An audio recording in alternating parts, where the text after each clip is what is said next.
You're listening to the Elvis Ultimate Fan Channel podcast, the channel that is devoted 100% to the life and career of the biggest selling recording artist of all time, with your host, Steve Francis. Mike Stone is an American martial artist, retired karate fighter, fight choreographer, stuntman, actor, author, and motivational speaker. He is well known for his karate tournament successes in the 1960s. He's authored several books, most notably Mike Stone's book on American eclectic karate. Mike was also a former boyfriend of Priscilla Presley. I'm delighted to say I have Mike on the line to speak with me today. Hi Mike, and thanks for joining me on the show today. Welcome Steve, it's nice to be here. And I understand that you're in the beautiful Philippines, so it's probably another great day in paradise, is it? Yes it is, it's beautiful every day. I expected to hear the ocean lapping against the shore while I'm speaking to you. Yeah, well, we're only about 30 meters from it. Right. Okay. It must be a very calm day, is it? Oh, it's beautiful, yes. And what have you done with yourself today? Do you mind me asking? Not at all. I about 3 weeks ago, I guess, I started writing my autobiography seriously. I've been writing for maybe 25, 30 years or so, just little stories and experiences and situations I've been in. So, but about 3 weeks ago, I started really to write seriously. By seriously, I mean spending sometimes 5 to 7 hours a day writing. So that must be very grueling. I mean, you know, it sounds sort of 5 or 6 hours, but I'm sure when you're actually sat at the computer and tapping away for 6 or 7 hours, it could be very, very grueling. Yeah, it can be, but the thing I like about it is having to reflect on your past. The time really flies by when you start thinking about it and then actually putting it into words. So it's because you bring up a lot of emotions that you had when you recall different situations that happened in your life. So yeah, it must be very cathartic. Oh, it is very much. Great therapy. So can we actually start then? You were born in Hawaii. Yes. And just tell us a little bit about that and how you sort of got started into the martial arts. Well, I was born in an area on the west side of Oahu, which is the main island, main meaning population and government. And in the rural area, it's a place called Waianae, which is on the west coast. And it's a very poor area. Many of the people that live there are pure Hawaiians that live on some homestead property. And my grandparents lived there, and I actually lived with them for the first 5 years of my life because that was just about the middle of the war. I was born in 1943, and so at that time I really didn't even get a chance to know my parents actually until when I was about 5 or so. Then that was now 1948. And then my father had secured a job on the island of Maui as a switchboard operator. He was and worked on the electrical systems and worked for Maui Electric Company. So that's when we actually moved to the island of Maui. Mm-hmm. But before that, I lived in Oahu. And then in Maui, we were fortunate that we had a home that he had purchased about 35, 40 feet, literally across the road from the elementary school that I had gone to from kindergarten to the 8th grade. So that ended up being my sanctuary and playground, which really helped me a lot with my athletic abilities because I was outdoors all the time playing, running, jumping, and we had the track and field area right across the street. So I did a lot of that and played baseball and volleyball and things like that. So when I was, I guess, in the 8th grade, I participated in a basketball tournament and had won my very first trophy as an athlete, as a basketball all-star. Uh-huh. And as a result of a lot of my athletic skills, even in elementary school, I had gone to a very unique high school. It's called Lahaina Luna. It's on Maui, but it's on the western side of the island again, Lahaina, which is a very popular tourist attraction. And I boarded there for 4 years, from freshman through senior. And I played a lot of sports in high school. I captained the football and basketball teams my senior year and ran the 400-meter. I guess they call it a dash. It's the longest sprint that they run in track and field. And then I actually, it was my junior summer that a photographer, a commercial photographer from downtown, was the photographer for our school and took pictures of a lot of our athletic and sporting events. And he had compiled quite a nice file on me as a football and basketball player, and we became friends. And my junior summer, I could stay back at the high school and work for the 3 summer months prior to my senior year. And he was an Aikido student, had just started taking Aikido classes in downtown Lahaina. And he asked me if I had wanted to join him. So I did start with him for the summer. And the unique thing about how life comes around is just, I believe so much in the idea called synchronicity, and that everything is happening as it should happen, but not in a preordained sense. Mm-hmm. So I joined him for the Aikido class that night.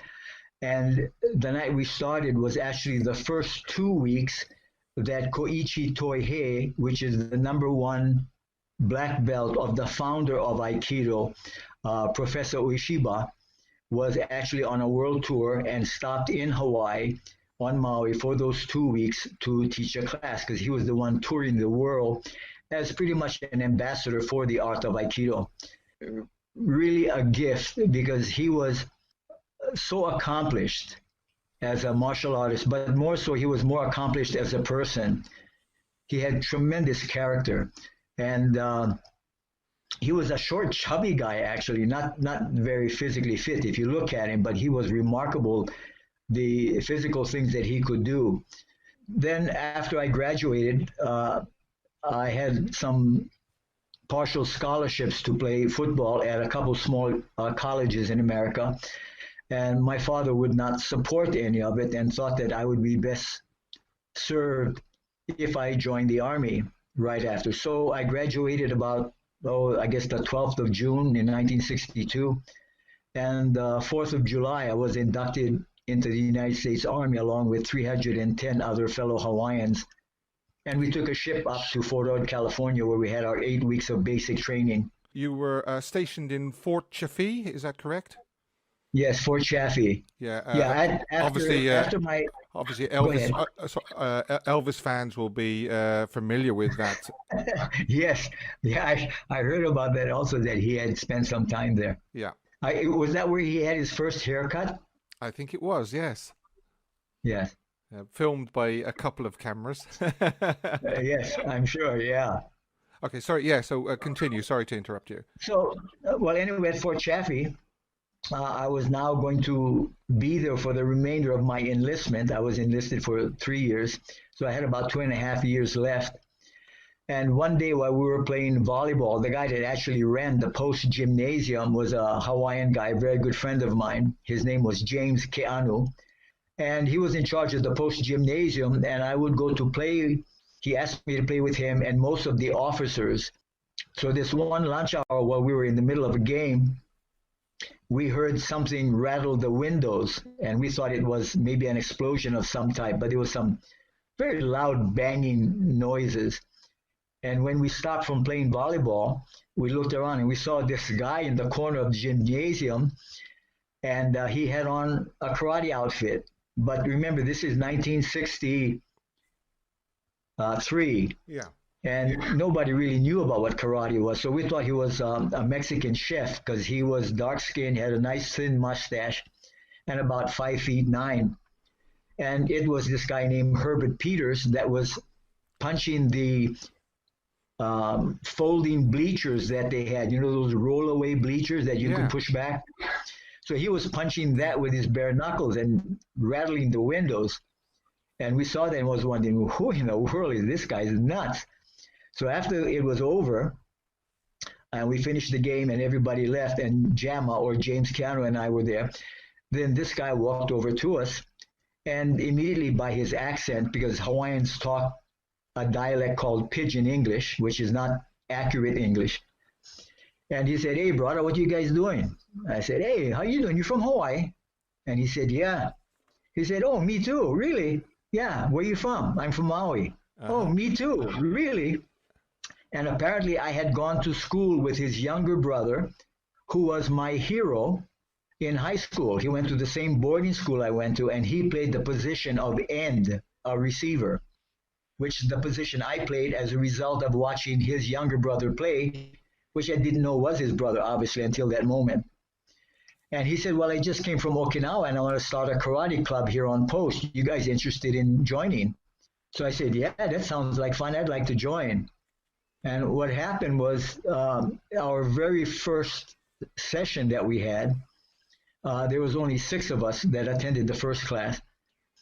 And he said, "Listen, I don't know what you guys think or feel about martial arts or karate, but I'm going to tell you this up front. It'll take you 5 years minimum to get your black belt." Now I was thinking, wait, I only have 2.5 years left. So where am I going to get the rest of my 5 years if I'm going to train with the same guy? So that's what started. But I had created a mindset. I can do anything. And not only can I do anything, I did not really believe in the idea called learning is a process, that I had to go through pain, suffering. I didn't have to go through the normal belief system people have about learning or acquiring skill and knowledge in the normal way. So from the very first session, when he was across from me demonstrating and showing me what to do, there's a phrase I use now quite a lot in my programs. It's called to act as if. So I acted as if I already was a black belt my very first day. Now to verify that or to validate that idea, I looked across and he was already a 4th degree black belt. So all I need to do was emulate him physically to do the things he could do. And again, I just graduated from high school, so I was in fantastic shape physically. So my belief was, I can do this now. I don't have to train as hard or as long as anyone else to become proficient. And this is what really allowed me to become a champion within 6 months from the day I started, and also to get my black belt in 6 months from the day I began training. So, so that's my martial arts training. So you became quite successful very quickly. I mean, in 1964, you won the Sparring Grand Championship at the first ever International Karate Championships in Long Beach, California, I believe. Yeah, that's correct. That's where I first met Bruce Lee, yeah. Oh, you met Bruce Lee? Yeah, Bruce Lee was invited by Ed Parker, one of Elvis's instructors. And Ed Parker was the promoter of that particular event, and he's also a fellow Hawaiian. And when we had gone to that event and I had won that particular event, Bruce did a demonstration that afternoon, or actually that evening. And after I had won that, Ed Parker, Jun Rhee, a Korean guy from Washington, D.C. that trained a lot of our senators and politicians, and Bruce and I went to Chinese dinner to celebrate. That must have been some dinner. Yeah. So tell us then about your first meeting with Elvis and Priscilla. First meeting, they had come, again, Ed Parker had sponsored an event called the Mainland versus the U.S., what was it? The Mainland versus Hawaii Team Championships in Hawaii at the Convention Center. And Elvis and Priscilla were vacationing in Hawaii at that time. And Elvis was invited by Ed Parker, and they came to the event. And they watched it until one of the last fights of the evening, and then they get up to leave because obviously they would have caused a tremendous amount of commotion if they had stayed until after the event. But I never met them then. I bodyguarded a guy named Phil Spector, who was a record producer, and Phil was invited by RCA to go to Elvis's concert at the Hilton Hotel in Las Vegas. And Phil took me with him, with his wife also, Veronica from the Ronettes. And we had gone to watch Elvis's show, and we sat at the table with several of the executives from RCA. And they had wanted, along with Elvis, had wanted Phil to watch Elvis's show with the idea that he might possibly do the next single recording for Elvis to produce his record. And after the show, we had gone back to talk with Elvis, and Priscilla was there. And that's the first time we had met. It was, it only maybe took 3 or 4 seconds, and that was it. What was your first impression of Elvis?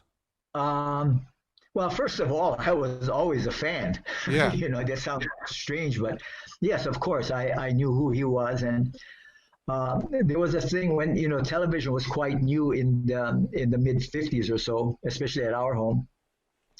And I had seen Elvis later on, and I had seen a guy named Johnny Mathis. Oh, yes. And another guy named Engelbert Humperdinck. And during the course of the time I was going through school and everything, I had seen those 3 stars sing on our TV set. And every time they did a close-up to each one of these gentlemen, I looked at the screen, close up, looked into their eyes, and I said to myself, someday I'm going to meet them. Now, not all at the same time, but individually when I saw them, this is the feeling I had that I will meet them someday. And obviously you saw Elvis, you said you saw Elvis in concert. What was the concert like? Well, it was very good. I mean, he's just awesome. I mean, what terrific energy, charisma. He's such a handsome man, great voice. I mean, there was nothing not to like about him. He was just, and when you're in the presence of someone like that, that is so good at what they do, it's very humbling, for sure. Yeah. So the next thing is Elvis suggested that Priscilla train with you? No, that's also not true. There's really quite a few things that I've read over the years that are just absolutely not correct. Well, they're not true. This is great because I really want to hear it from the horse's mouth. No, there were many things that maybe I can talk about this evening that might set it straight. As you probably am aware, I have never really given interviews at all. Yeah, well, I would really welcome, the opportunity for you to give your side of the story. I really would. Well, the reason I'm willing to say it, and especially to you for being the first to come out, and at a time in my life, like I said, where I'm doing the autobiography, I'm venting all of my feelings and ideas, and I'm being exceptionally truthful, even about how I've been growing up and everything. I mean, I'm not even pulling punches on me. Believe me, there's nothing glamorous or fantastic about me talking about myself. Okay. So when it came to the idea about Priscilla taking karate, what had really happened was this. She was taken from Ed Parker, and Ed Parker was also taken from Elvis. This is in Beverly Hills at their home there. And Ed Parker wanted her to go and see some local karate events, smaller events, not the big ones like he was throwing. And several of Ed Parker's black belts in Orange County, where I lived, were actually holding different events, very small localized events. So what had happened was she no longer wanted to train with Ed Parker because Ed Parker was really only interested in training Elvis. Okay. And she sensed that. And the fact that she was a woman, which doesn't make her any less of a martial artist. But Ed Parker was used to, at this particular time in his life, working with some of the very best physical athletes. And I think he didn't appreciate having to spend so much time starting with somebody that was really just starting off as she was at that time. So she sensed it and wanted to train with someone other than Ed Parker. So the fact that she lived up in Beverly Hills, it was recommended, and again, I don't know who, so I'm not going to say, but possibly to train with Chuck Norris because he had a school in Sherman Oaks, California on Ventura Boulevard. Now, Chuck and I were very good friends for many, many years. We vacationed together, we trained together, we did events together, we did everything together. And I used to visit his school up there quite a bit. So we had met Priscilla just briefly when she had taken a class with Chuck up at the Sherman Oaks School. And then she had asked me, because of course she's very well known, and after the last session of the evening, when people are changing and going home and everything, she stayed behind a little bit. I think she had a friend named Joanne Esposito, Joni Esposito. Yes.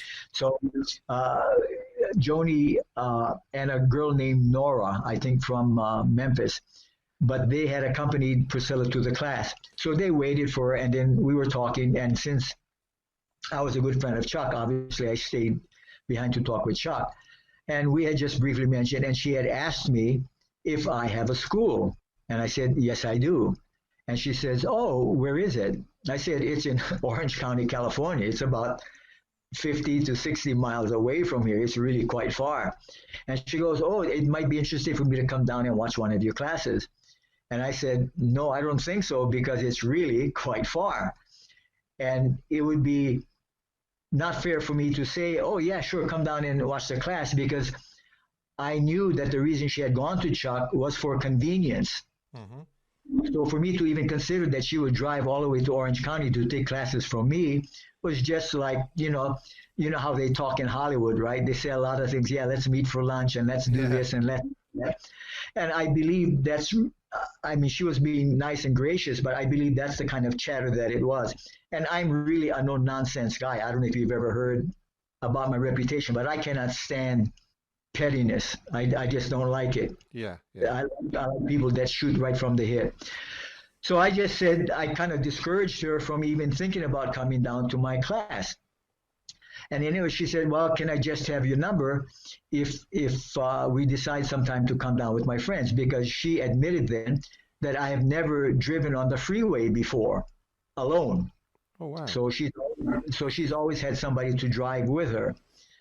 So all the more reason I was thinking, like, well, she'll never come there, because who wants to come and train? If she's going to train with me, it's going to be 2 or 3 days a week. So how would that be possible? So I kind of really discouraged her from that. But that was another time we had met. And then shall I talk about the other couple instances? Yes, please. Yes, I'm sure all my listeners would be interested in this. Yes. Well, there was another time a guy named Bob Perry, who is a black belt from Ed Parker. He was also had a school not far from mine in Orange County, California. And they were holding a karate tournament there at a place called Balsa Chica High School. It's in Garden Grove Boulevard. Mm-hmm. So I had gone there that day and not expecting to see Priscilla there. So I went in and I just went directly up into the bleachers and sat to watch some of the matches from up there. And then Bob Perry and a guy named Bob White, who's a very good friend of mine till today, we're quite close, saw me sitting up in the bleachers and introduced me to the audience and asked for me to come down to the scorer's table, or the head table where the people were organizing the event. So I walked down there and I said hello to everybody. And there were a couple matches going on right in front of us. And so at that time, the rings were not really boxing rings. They were gymnasium floors that were just taped with about a 2-inch white masking tape. So they taped off a 20-foot square, and that became the actually fighting area that the competitors fought in. So in front of me, Bob White was saying, oh, look at those two girls. And they were really beautiful. One was a blonde and the other was a brunette. Mm-hmm. And he said, that's Priscilla Presley. For some reason, I just took it that the blonde was Priscilla, and it was Joanne Esposito. So they were about maybe 5 or 6 feet in front of us watching the match, which was another 4 feet in front of them. And as the fighters fought and became aggressive in their direction, they actually fought out of the ring, which is very common. And in the process of doing that, the two girls backed up to get out of the way. And when they did, the brunette fell into my arms. Oh. I caught her, and that was Priscilla. But I didn't realize at the time that it was her. So I just stood her back up, and she said, oh, thank you. I said, you're welcome. And then just backed away. But I was looking at Joanne thinking that was Priscilla. So anyway, he said, oh, the one you caught, that's Priscilla. I said, really? He said, yeah. He said, did you notice how pretty she was? I said, no, not really. I was looking at the other girl. So he said, but that's Priscilla. I said, oh, okay. And she had actually, I remember she had a short denim jacket top and a denim skirt with like patchwork, different color denim patches. Uh-huh. This is very interesting because this is actually a story I've never heard before. Yes, you never heard it because nobody ever said it. Okay, that's great. That's brilliant. So anyway, when that finished, I walked back up into the bleachers where I was sitting before I came down. I didn't realize that she had. I found this out much later on a vacation that Priscilla and I went to Hawaii, and she said, "Remember the time we met at that little karate tournament in Orange County, and I threw myself into your arms." I said, "What?" She said, I knew you were standing behind me, and I just exaggerated trying to get out of the way of the two fighters. I knew you'd catch me. I said, "Are you serious?" She said, "Yeah." So now when I think again in hindsight, after she had said this, I remember going back up into the bleachers to sit where I was sitting originally. And when I sat up there, and occasionally I would glance at the two girls again, and she would always be looking at me exactly where I was seated. And for her to know where I was seated, she must have had to follow me visually to see where I had gone to sit in the bleachers. Mike, this is very fascinating because this is something I'm learning something new here. I hadn't realized this is how it kind of all started, so to speak. Well, let me tell you the one that really started it. Okay. It was Ed Parker's, I think it was 1960, maybe 67 or 68 International Karate Championships. I think Joe Louis was fighting Chuck Norris or somebody like that. Then it was a big platform elevated about a meter off the ground, a 40-foot square. And there was, on one side of it were referees, announcers, and people like that were involved in the production of the event. I was sitting along with a bunch of people. There was a row of us. Next to me was a guy named Alan Steen. Next to him was Joe Louis. Next to him was Chuck Norris. Next to him was Priscilla. Next to her was Nora. Next to Nora was Jerry Schilling. And next to Jerry Schilling was, who's that left-handed guitar player? Yeah, his name is Dick Dale. Oh, right. Okay, Dick Dale. Yeah, Dick Dale and the Deltones was his original group. But anyway, we're all seated on that one side. And again, there was a break in the match, and we were just all turning to each other laterally and talking. And then Alan Steen from Dallas, Texas, another martial arts champion, leaned forward, looked over at me and said, "Mike, have you ever met Priscilla Presley?" And I said, "Yeah, I think so." So he turns to Priscilla and said, "Priscilla, I want you to meet Mike Stone." So she leans forward also to look in my direction, and I had to lean forward because everybody's sitting right in line. Mm-hmm. I leaned forward, and she did, and we looked at each other, and I said, "Hi, Priscilla." She says, "Hi, Mike Stone." And she called me Mike Stone. It's strange because in my life, even in grammar school and high school, very few girls ever called me Mike. They always called me Mike Stone. It's very weird. Even here in the Philippines, everybody calls me Mike Stone. It's as if Mike Stone is one name.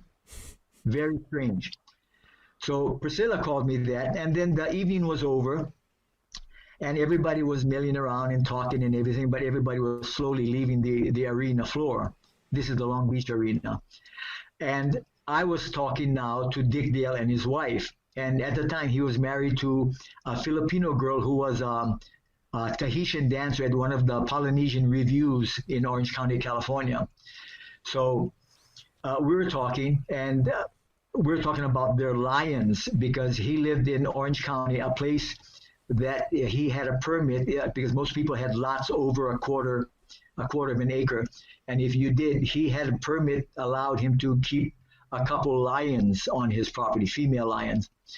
So we were talking about the lions and everything, because he had pictures of the lions in his house jumping on his bed and everything. So we were talking about that. Then all of a sudden, Priscilla just walked in the middle of our conversation and just goes, "Hi, what are you guys talking about?"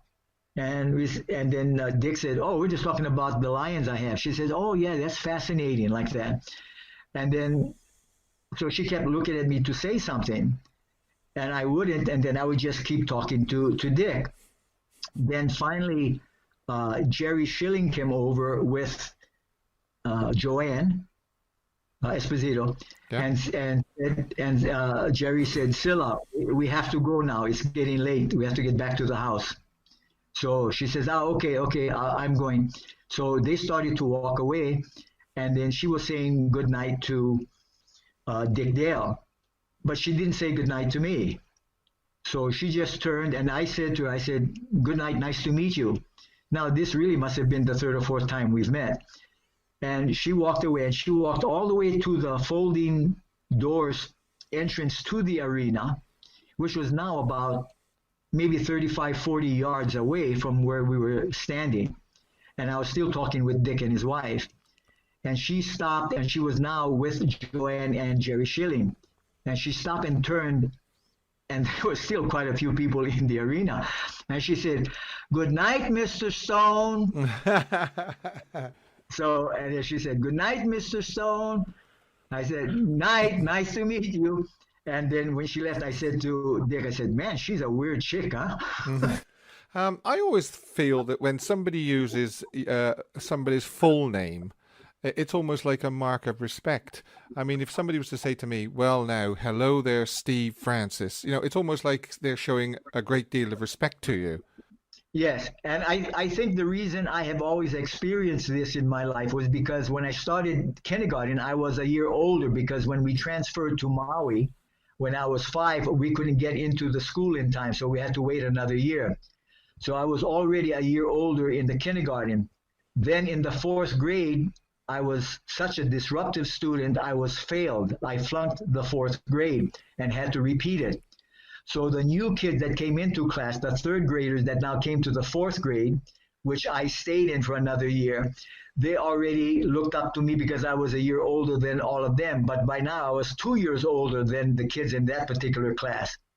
So everybody, especially the women, the girls always called me Mike Stone, even at that age. In high school, exactly the same. And again, here, it's very strange, the energy I must emit for people to call me that. I'm talking about 3, 4-year-olds here in the Philippines that can hardly speak English, and the only English words they've ever said is my name, and yet they always put it together like, "Oh, Sir Mike Stone." Yes. It's weird. Very, very, very, very, very interesting. Can we address the romance with Priscilla? Yes. Okay. All right. If you'd like to tell us about that, what happened afterwards, after this meeting, and she was saying goodbye, Mike Stone, and all that. Well, how it actually got started was, again, she gave me a call. I think it was in the middle of the week. I'm thinking about Wednesday, because that's when I had one of my female instructors answer the phone for me, a girl named Katie Sievers. And I was teaching a private lesson in the afternoon, and the phone rang, and Katie Sievers answered the phone and then held the mouthpiece, leaned into the class, which she's not allowed to do, to interrupt the class, and said, "Mr. Stone, Priscilla Presley is calling." And I said, "Who?" She said, Priscilla Presley.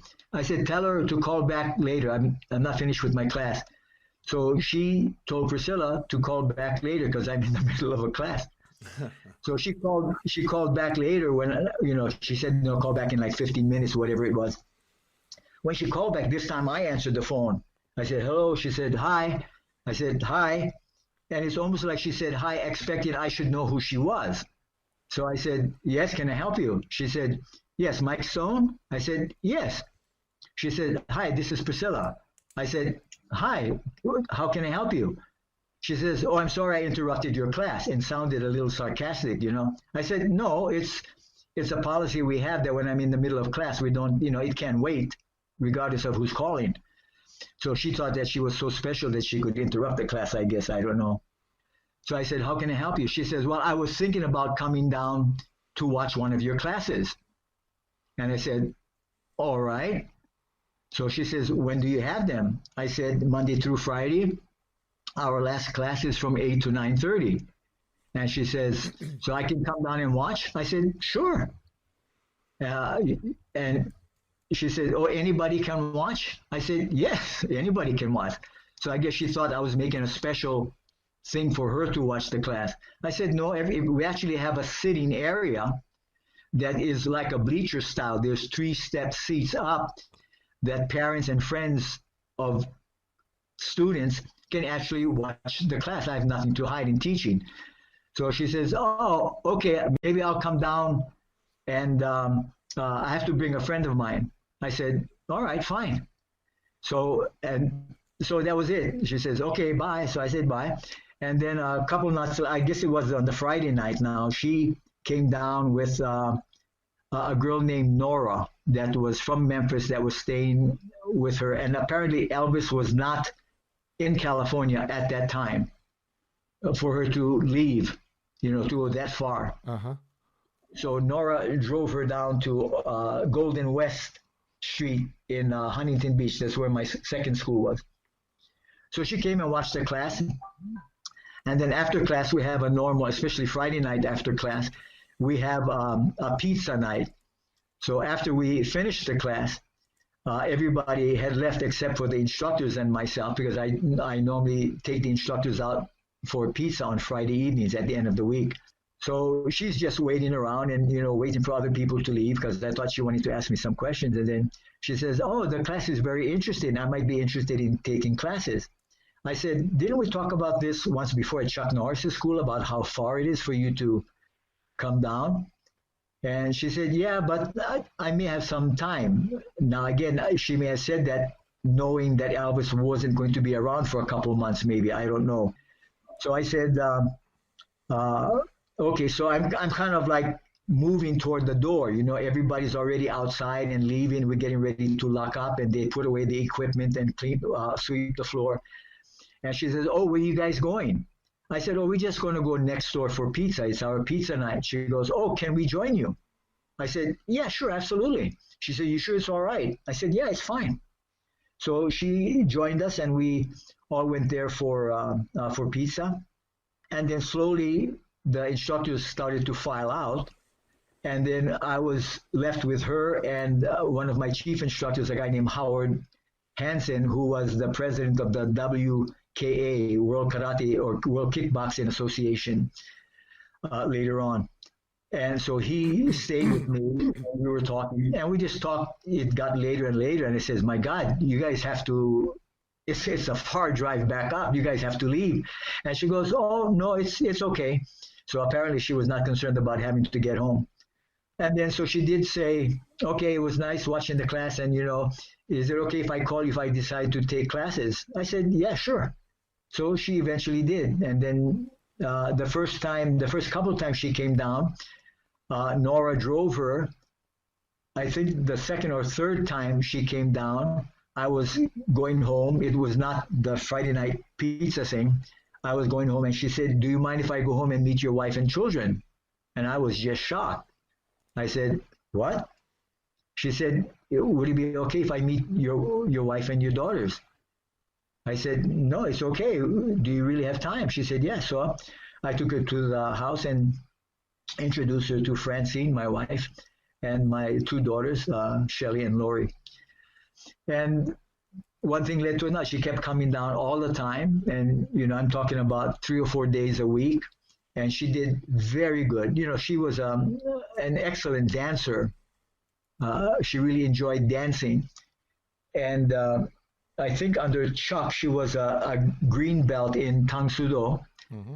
But when she came to me, I said, you'd have to start with a white belt. You can't wear a green belt here. And she goes, but Chuck's your friend. I said, yeah, he still is my friend, but you are my student, not Chuck. So you have to wear a white belt like everybody else that starts here. And then the romantic thing happened just over time, I'm not going to tell you some things because it's going to be in my book for the first time. Yes, I understand that. I mean, if we cover everything, then nobody will want to buy the book and read it. I'm sure you have lots and lots more stories to tell. I just wanted to say that Nora, the lady you referred to a couple of times, she was actually married to Lamar Fike, who was one of Elvis's entourage. Oh, I don't know. Yeah, I'm not familiar with I'm almost pretty sure it was Lamar's wife. So one thing led to another, and as we know, Elvis and Priscilla separated. Yes. I really want to give you the opportunity, because down through the years, people have said Mike Stone was the bad apple in the barrel, and he split Elvis and Priscilla up. He was the reason why Priscilla left Elvis. So what's your answer to that? Well, I have several answers. First of all, that's people that never knew probably Priscilla, myself, or Elvis personally. It's fans.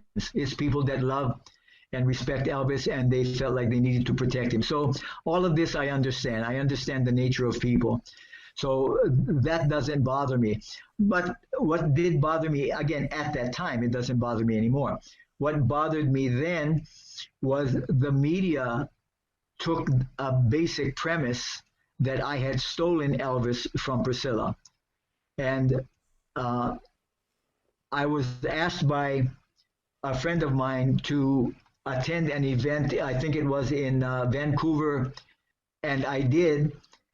And when I went up there, he did not tell me that he had made an arrangement with the local TV station for me to plug his event the night before, because it was on the news, but it was a talk show thing a couple days before, and that he had arranged with the producers of that talk show that I would go on to talk about Elvis and Priscilla, my relationship. And nobody ever told me that. So when I went there, I was in the green room, and the assistant producer, or whoever she was, that came in to say, okay, you're up next for the next segment. And so what she's going to ask you, she means the hostess, what she's going to ask you is it true that you stole Priscilla from Elvis? I said, what? She said, oh, I mean, it's agreed that she would ask you some of these questions. I said, well, who agreed to it? And she says, well, the guy that said that it's okay for us to interview you to promote the event. I said, well, I'm here to promote the event. And she said, well, we will do that. But, obviously we have a motive for giving you the time on the air to promote the event. And that is, we want for you to talk about your relationship with Priscilla. And I says, well, then you're not going to have it. I'm going to leave. So she was in a panic, and the next segment was about to start. So she ran out and called the hostess, and they made some arrangement where the hostess came back herself and talked to me in the green room and said, oh, Mr. Stone, I understand there's a miscommunication. I said, absolutely there is. Mm-hmm. And she said, but this is the understanding we have. I said, but nobody talked to me about it, and I don't have that understanding. So she said, but what's wrong with it? I said, there's nothing wrong with it. I'm offended by the question. I said, I didn't steal anybody. And she saw I was upset about it. She said, well, would you like to tell the audience, both the in-studio audience and the people watching, your side of the story? And this is what I've been wanting to do ever since we met. And I've never gave an interview. So I said, yeah, if you just ask me that, will you give me 5 minutes or 3 minutes or whatever it is for me to explain my side? That's all I want to do. She says, absolutely, you have my word. So the next segment came on and we went on, and I have some photographs of this, and it's absolutely beautiful, the relationship that we had with the host.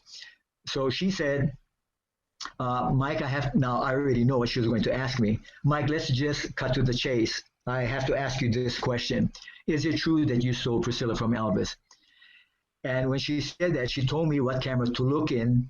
And she said, just go ahead and tell the people out there. So the light was on, but in the back of the camera, there was about 50 people in the studio audience at the time behind the camera. So I was both talking to the audience in the TV and the audience behind the camera. And I said, let me ask you all this simple question. How many of you during the course of your life has had a relationship that for whatever reason, not pointing fingers, not blaming, not condemning, not accusing, but for whatever reason, the relationship had run its course. It was over. How many of you have ever had a relationship like that? Now I'm asking obviously the people on camera, and I don't know who's raising their hand, but the in-house studio, a lot of people raised their hand. And I said, it is impossible for anyone to steal another human being. First of all, it's called kidnapping, and why didn't anybody press charges against me for kidnapping Priscilla? I said, that's stupid, that's ludicrous. I said, somebody has to agree to go in advance. That means Priscilla had already decided she was going to leave Elvis. I happened to be the person she chose to use for her to get away from him, because she knew my strength and my reputation and Elvis's love for martial arts and Elvis's instructor, Ed Parker, and he was a very close friend of mine, and all of these associations. Out of all of the people, she later tells me that I could be the only one that she felt comfortable leaving Elvis. Okay, you've answered that very well. I mean, I was going to say along the same lines as well. You know, the word steal means to take against permission, really, doesn't it? You have no permission to take that person or item or whatever it is. So, in a nutshell, Priscilla left of her own free will. Yes, absolutely. And if you have ever looked at her articles and interviews with Barbara Walters in 1985 and a bunch of others, she has openly stated that she was in a situation. I mean, I think there was one time that she apparently said that there was no lovemaking for 7 years or something like that before they got married, apparently, and after the birth of Lisa. So imagine a beautiful woman, young, that has to live under conditions like that. And she always said that, you know, I felt like I was a prisoner in that house. Everything I did was because of Elvis, for Elvis. Everything was him. There was nothing. She had no identity whatsoever. So if they went someplace, if they watched a movie, if they ate dinner, if they did everything, it was Elvis's choice and decision, which allowed everybody to conveniently follow and say, yes, well, if the Elvis wants that, that's what we're doing. So she lived like that. So can you imagine how difficult it would be for a young, beautiful woman to live under those conditions, regardless of who the man is, how famous, how wealthy? It seems that she actually struggled with Elvis's lifestyle. But anybody would. Anybody would. I tell you the truth, I struggled with her lifestyle when we lived together. It was the worst 4 years of my life. Not because of her. She was absolutely sensational. She was beautiful. She was caring. She was loving. She has a wonderful personality. She's very warm and outgoing. I found nothing wrong with her. The thing I couldn't take was the bullshit of Hollywood. I could not stand phony people. And it was not a good time for me whatsoever. No, again, like her, no matter who you're in a relationship with, how wealthy, how famous, how beautiful, how handsome, how rich, it makes no difference. When you're not happy within your soul, within the essence of who you are as a being, you're not happy. There's nothing externally outside of you that can fill that void. I think you and I would get on very well because I don't suffer fools gladly either. No, I mean, listen, life is way too short. Yes, yes, You can't waste your time with people that tear you down, that are negative, that are disruptive, that are jealous, envy, hatred, greed, selfishness, fear. Please stop it already. So no matter who they are, if you have to change your life, if you have to find new relationships, it takes a lot of courage to do that. I give her credit for the courage it took for her to live or leave that lifestyle, that comfort, that fame, that recognition, not for her, but for her husband, to leave that. It took some serious thinking. Yes. Especially when she was at an age of 14 where she was highly impressionable, obviously, even for her parents to allow her to move into Graceland. Please give me a break. I wanted to ask, during your time with Priscilla, were you ever concerned for your own personal safety? If I say never, would you believe me? Well, you're a handy fella when it comes to self-defense and so forth, so I would probably believe that you weren't too concerned. No, I was never concerned. Because, as you know, there were accusations in certain books that were written just prior to Elvis passing away that accused him of making certain threats. Yes, I'm very aware of all of that. But I am aware of all the people that were aware of it at the time. I've talked with several of them, including Dave Hebler. I was never concerned. In fact, I believe someone, when they had written their book called Elvis, What Happened? Yes. I think in chapter 4 or something, they had mentioned that Elvis must have been crazy if he thought he could ever fight Mike, to fight me man to man. Did Priscilla ever say anything about these threats to you? Yes, of course. We talked about it openly. So you just, it was something which you just thought, I shouldn't be concerned about this. And there was no more to say. No, actually, there was one time we were living in Marina del Rey, and this was before we had moved up to the house on Somerset in Beverly Hills. And Elvis had called and had wanted to talk with Lisa Marie. Lisa Marie had already gone to sleep. This was about 10 o'clock at night. So Elvis was apparently, I don't know if I should say this, but he wasn't in his own right mind. He may have been on some medication. I'll put it that way. That's fair enough. Okay. While talking to Priscilla. And while talking to Priscilla, he knew obviously that I was there, that we were living together. So he made the threat again to Priscilla about what he was going to do to me, that he said he would make me get on my knees and beg for my life in front of her. And so I did not hear this part, but I was watching Priscilla's face and it started to change until she started crying. So I said, Priscilla, what's up? And she says, nothing, it's okay. I said, no, you're still talking to Elvis. And she said, she just nodded her head, yes. So I said, what did he say?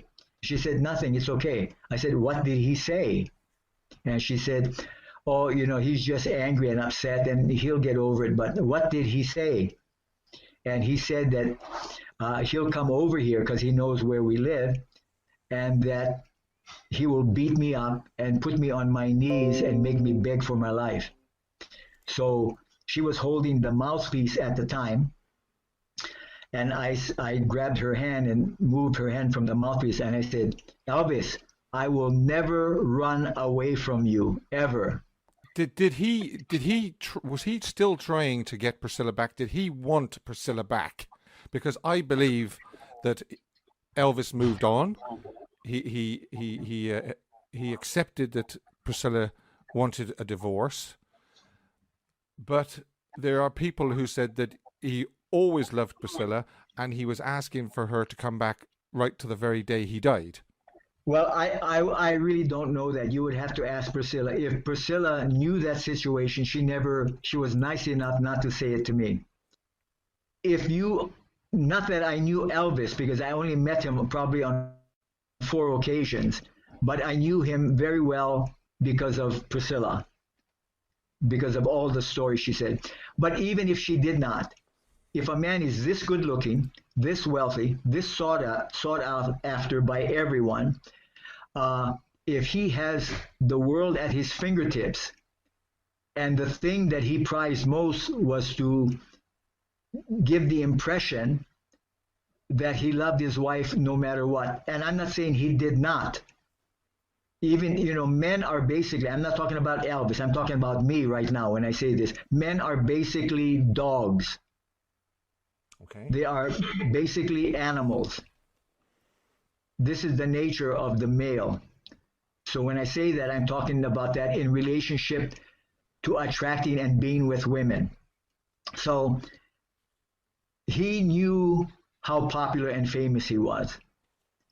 So for him to go quietly into the sunset when his wife is going to leave him, not he leave her.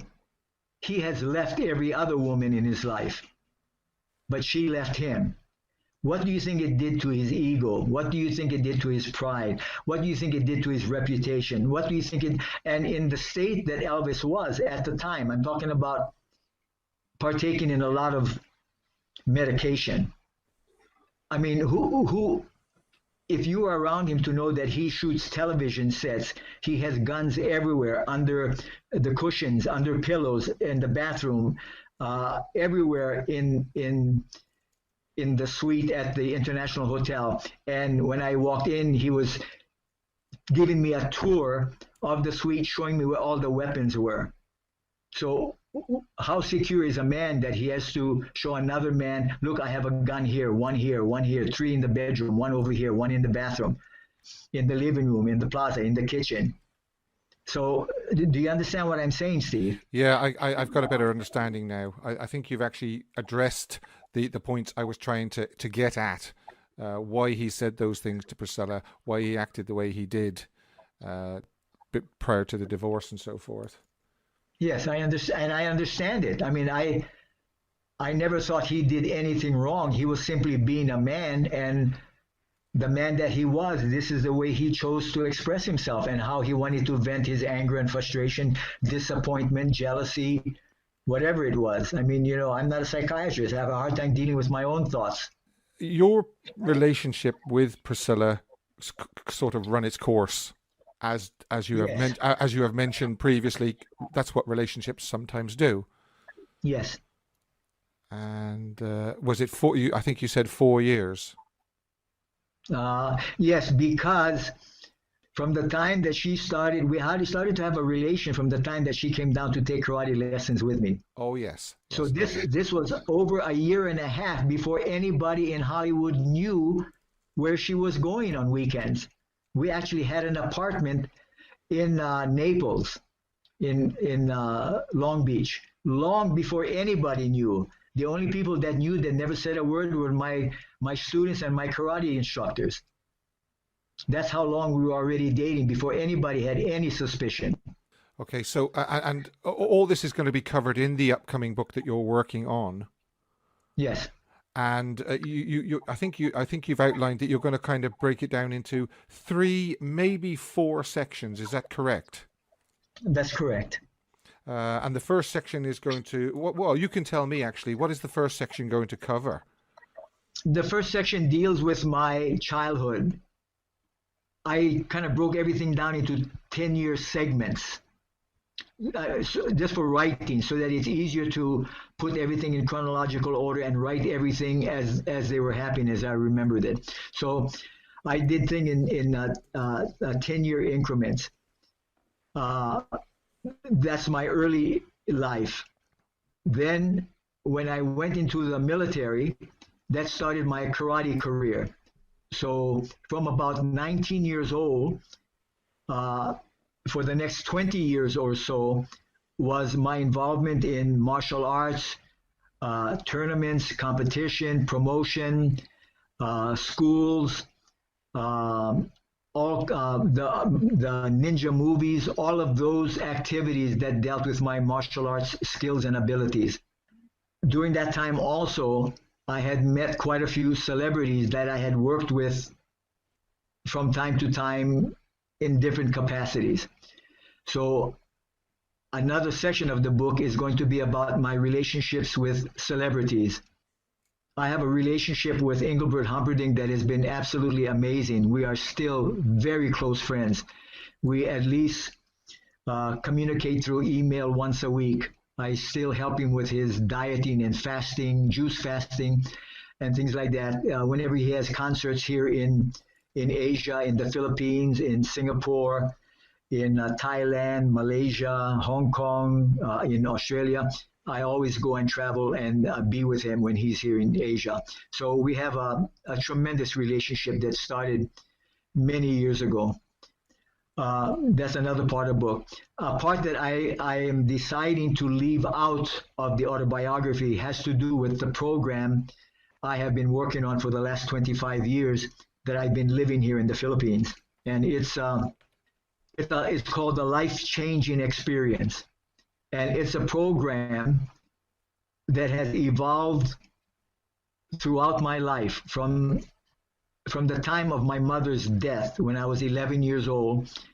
I went through a terrible change in my life. I had a terrible downward spiral. I became very mean, very aggressive, very cruel, very angry, very resentful toward authority, especially teachers.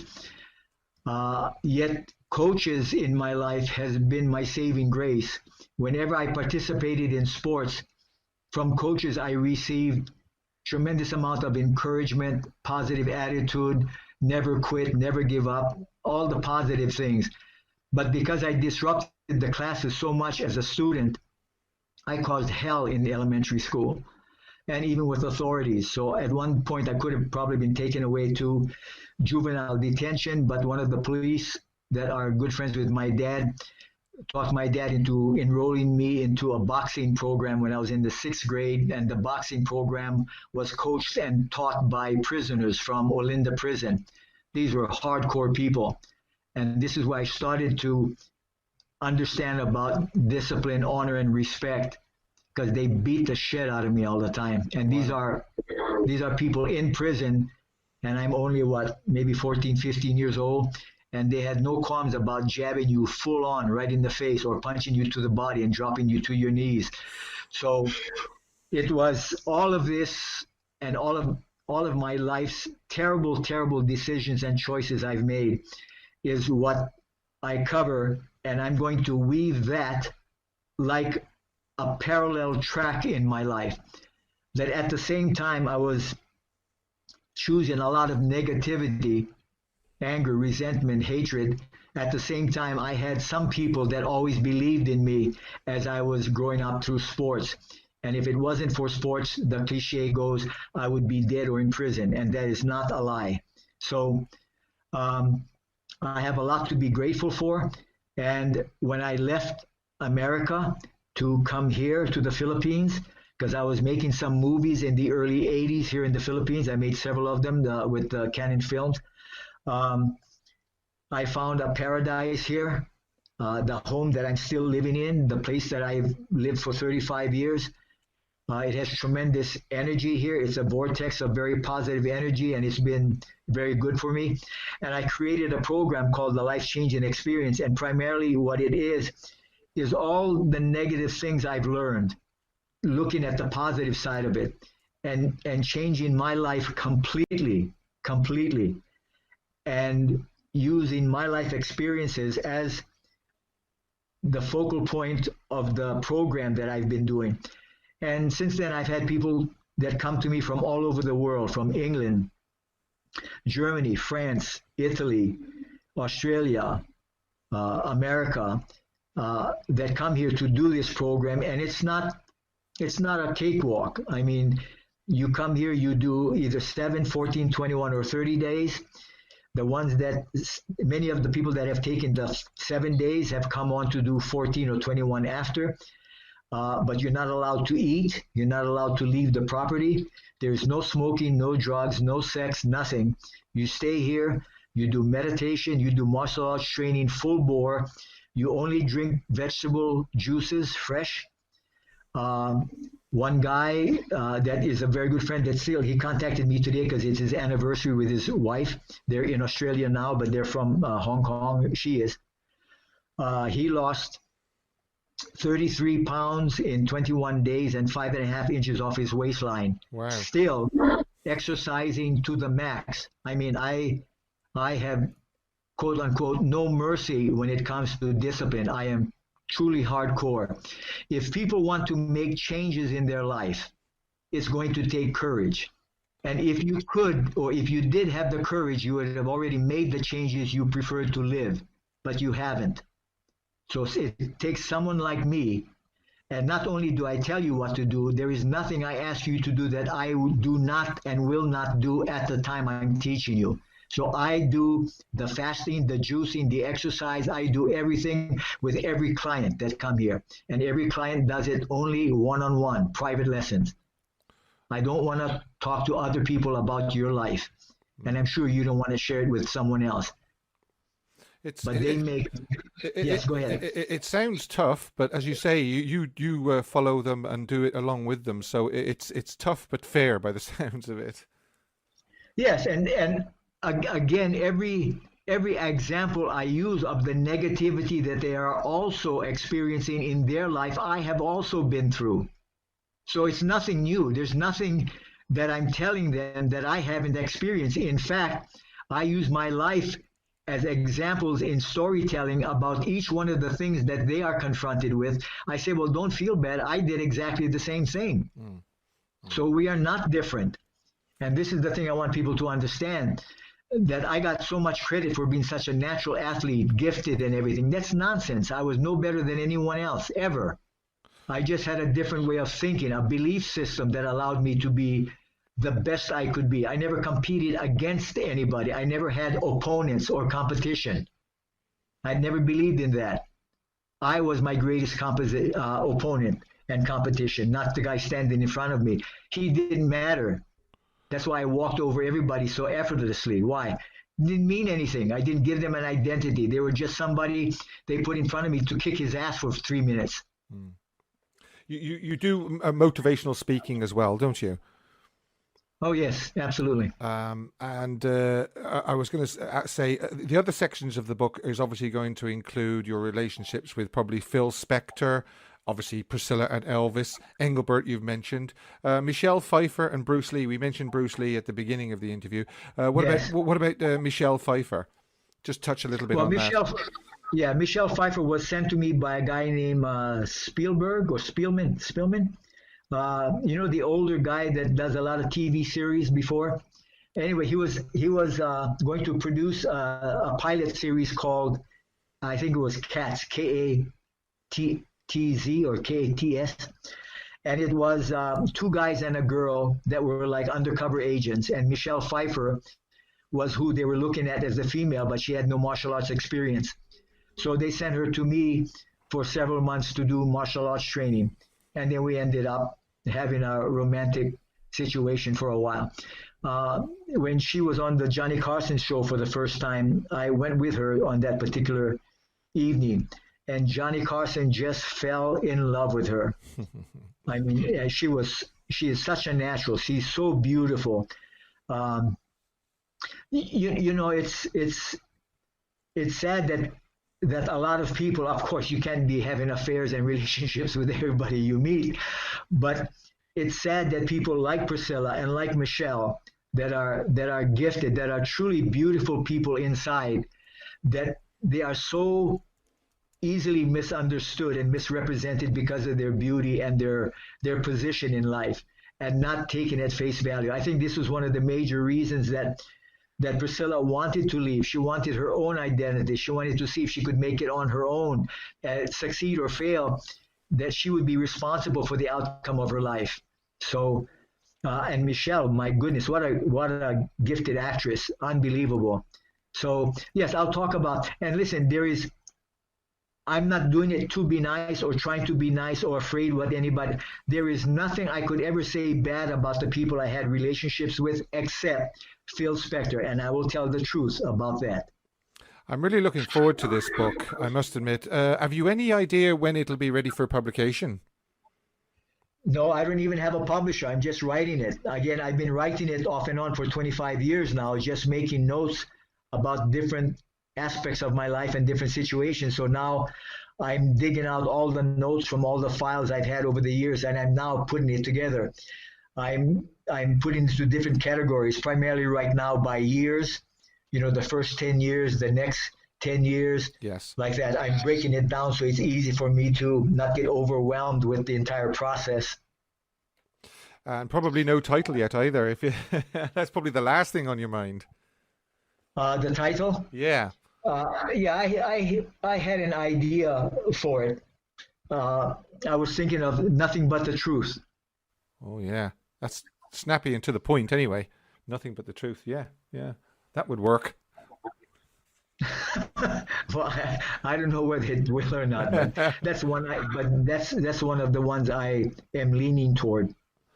Mike, I've had such a great time talking to you over the last hour and a half. I've really enjoyed it, I must admit. And I'm glad that you've agreed to the interview, and, it would give you the opportunity just to set the record straight. Yes, I appreciate it, Steve. Thank you so much. Mike, where can our listeners contact you? I can be contacted at mswarrior1, the number 1, at yahoo.com. And I'm going to say I would love to have you back on when the book is published so we can discuss it again, really. Yes, I'll be more than happy to do that. Mike, thanks for your time, and keep well. Thank you. You too. Be safe. A very big thanks once again to Mike for joining me on the show today. I'm sure you'll agree with me, it was a fascinating interview.